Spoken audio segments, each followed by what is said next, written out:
Scene की शुरुआत होती है जब तेजविनी अपने बेटे वेदांत का हाथ थामे स्कूल की ओर जाती है।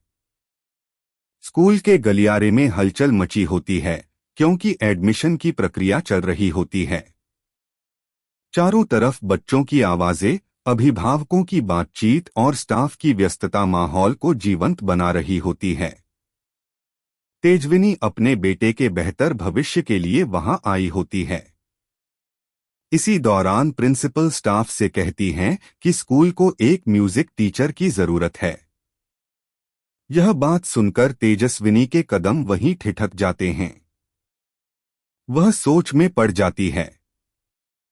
संगीत से उसका पुराना नाता रहा है, उसे संगीत से बेहद लगाव है और अंदर से वह जानती है कि अगर यह नौकरी उसे मिल जाए तो वह न केवल अपने बेटे को बेहतर जीवन दे सकती है बल्कि अपनी अधूरी ख्वाहिशों को भी पूरा कर सकती है।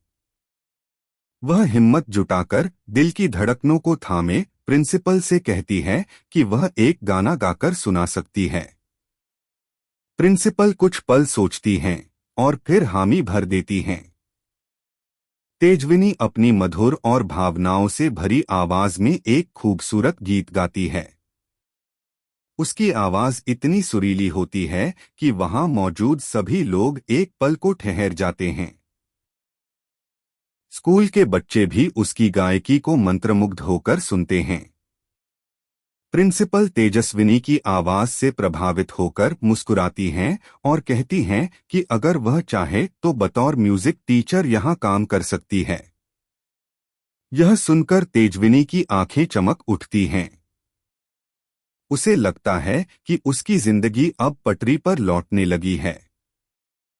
वह खुशी खुशी नौकरी के लिए हामी भर देती है।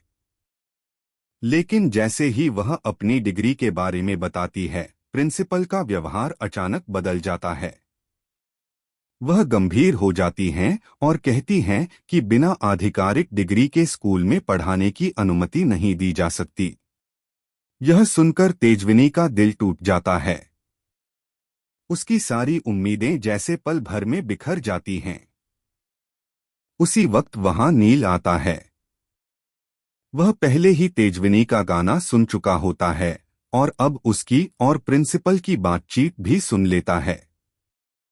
नील बिना वक्त गवाए प्रिंसिपल के पास जाता है और उनसे आग्रह करता है कि वह तेजविनी की काबिलियत को डिग्री से न तोलें। वह कहता है कि तेजविनी न सिर्फ एक बेहतरीन सिंगर है बल्कि एक नेकदिल इंसान भी है। वह बच्चों को संगीत सिखाने के लिए सबसे योग्य उम्मीदवार है। प्रिंसिपल नील की बातें सुनकर सोच में पड़ जाती हैं। कुछ देर बाद वह तेजविनी की प्रतिभा को देखते हुए उसे नौकरी देने का फैसला ले लेती हैं। यह सुनकर तेजविनी की आंखों में आंसू आ जाते हैं, लेकिन यह आंसू दुख के नहीं, खुशी और राहत के होते हैं। तेजविनी नील की बार बार मदद देखकर उलझन में पड़ जाती है। वह सोचती है कि जब नील जूही से शादी करने जा रहा है तो फिर वह उसकी इतनी परवाह क्यों करता है। वह नील का शुक्रिया अदा करती है और कहती है कि उसे अच्छा लगा कि नील ने उसकी बात मानकर जूही से शादी के लिए हाँ कर दी। लेकिन नील की प्रतिक्रिया उसे और उलझा देती है।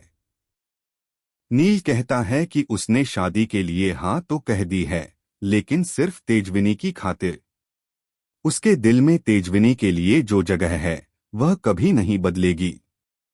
यह सुनकर तेजविनी का दिल और दिमाग सवालों से भर जाता है। एक तरफ उसे नौकरी मिल गई थी जिससे वह बेहद खुश थी, लेकिन दूसरी ओर नील की बातों ने उसे फिर से सोचने पर मजबूर कर दिया था। तेजविनी अब यह खुशखबरी लेकर घर जाना चाहती है ताकि अपने परिवार से सब कुछ साझा कर सके।